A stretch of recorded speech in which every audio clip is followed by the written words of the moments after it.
आज Doubtnut app download करें। Doubtnut पर अपने सभी गणित, रसायन विज्ञान, भौतिक विज्ञान और जीव विज्ञान के डाउट्स का करो सफाया। बस प्रश्न की फोटो खींचो, एक ही प्रश्न को क्रॉप करो और तुरंत वीडियो सोल्यूशन पाओ। अभी डाउनलोड करें।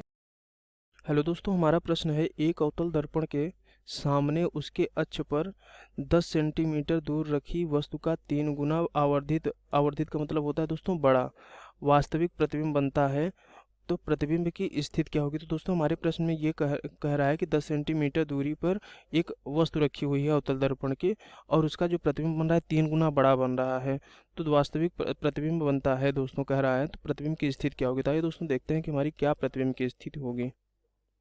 अब यह है दोस्तों हमारा एक अवतल दर्पण। ये कौन सा दर्पण है दोस्तों, अवतल दर्पण। अब दोस्तों P क्या है, अवतल दर्पण का ध्रुव है, F मुख्य फोकस और C दर्पण की वक्रता केंद्र है, और ये जो लाइन है ये क्या है, ये दर्पण का मुख्य अक्ष है। अब दोस्तों यहाँ पे कह रहा है कि मुख्य अक्ष के सामने 10 सेंटीमीटर पे। दोस्तों 10 सेंटीमीटर हमारा होगा कहाँ, क्योंकि दोस्तों हम जानते हैं कि अवतल दर्पण में अगर हमारा कोई प्रतिबिंब बड़ा बन रहा है वस्तु से, तो हमारा प्रतिबिंब वस्तु कहाँ पे होगा, वस्तु हमारा मुख्य फोकस और वक्रता केंद्र के बीच में होगा, तभी उसका प्रतिबिंब दोस्तों 3 गुना आवर्धित और वास्तविक बन सकता है, क्योंकि अनंत और वक्रता केंद्र के बीच होने पर वस्तु हमारी हमेशा छोटी बनती है, प्रतिबिंब हमारी हमेशा वस्तु से छोटी बनती है।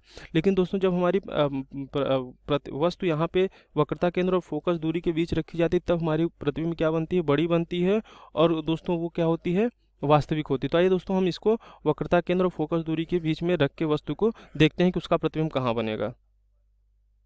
अब देखिए दोस्तों, हमने वस्तु को AB को कहाँ रख दिया, वक्रता केंद्र और मुख्य फोकस के बीच में रख दिया। अब दोस्तों यहाँ से हम इसके किरण आरेख द्वारा समझते हैं कि इसका प्रतिबिंब कैसा बनेगा, कहाँ बनेगा। दोस्तों अब देखिए यहाँ से वस्तु से एक प्रकाशीय किरण मुख्य अक्ष के समांतर जा रही है, दर्पण से टकराने के बाद उसका परावर्तन हो जाता है, परावर्तन के पश्चात वो दोस्तों मुख्य फोकस से होकर गुजरती है। अब दोस्तों दूसरी प्रकाश की किरण है जो वस्तु से होकर जा रही है, अब वो मुख्य अक्ष से थीटा कोण बनाकर ध्रुव पर, दर्पण के ध्रुव पर टकराती है। तो वहाँ से टकराने के बाद दोस्तों इसका परावर्तन हो जाता है, परावर्तन के पश्चात ये दूसरी दिशा में थीटा मुख्य अक्ष से थीटा कोण बनाते हुए वापस चली जाती है। दोस्तों जहाँ पे ये दोनों प्रकाशिक किरणें एक दूसरे को प्रतिच्छेद करती हैं या काटती हैं, वहीं पे हमारा क्या बनता है, प्रतिबिंब बनता है। तो दोस्तों ये दोनों क्या कर रही हैं, अनंत और वक्रता केंद्र के बीच में एक दूसरे को प्रतिच्छेदित कर रही हैं, तो यहीं पे हमारा क्या बनेगा दोस्तों, प्रतिबिंब बन रहा है A डैश B डैश। तो दोस्तों अब देखिए ये हमारा प्रतिबिंब तो बन रहा है A डैश B डैश, लेकिन ये कैसा होगा। तो दोस्तों ये देखिए कि ये हमारी जो दोनों प्रकाश की किरण है एक दूसरे को वास्तव में काट रही है, ऐसा मतलब काटती हुई आभास नहीं हो रही, लेकिन बल्कि ये एक दूसरे को वास्तव में काट रही है। तो हमारा प्रतिबिंब कैसा बनेगा दोस्तों, वास्तविक बनेगा।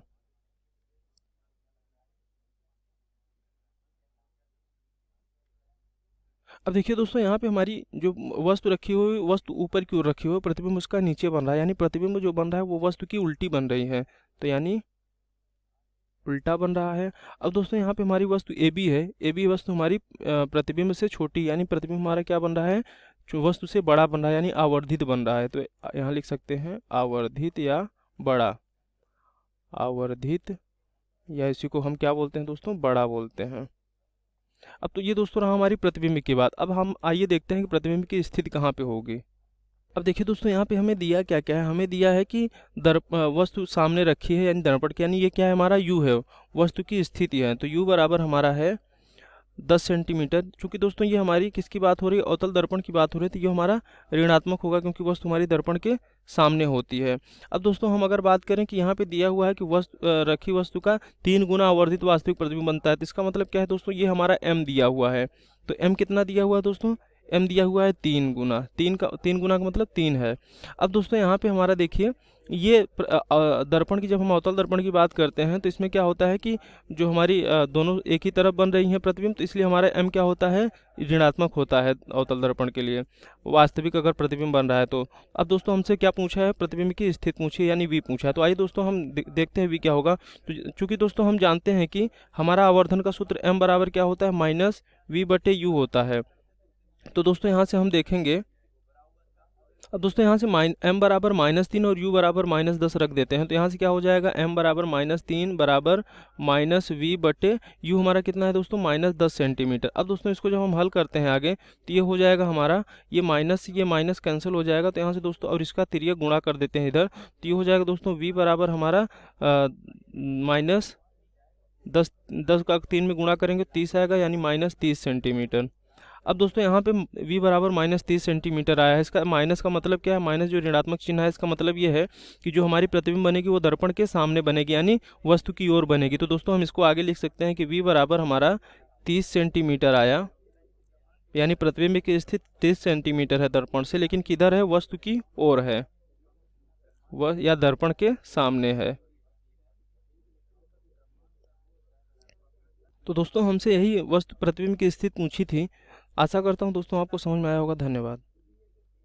कक्षा 6वीं से 12वीं से लेकर नीट, IIT, जेईई वो एडवांस के लेवल तक 1 करोड़ से ज्यादा छात्रों का भरोसा। आज ही डाउनलोड करें डाउटनेट ऐप या व्हाट्सएप करें अपने सारे डाउट्स 8400 400 400 पर।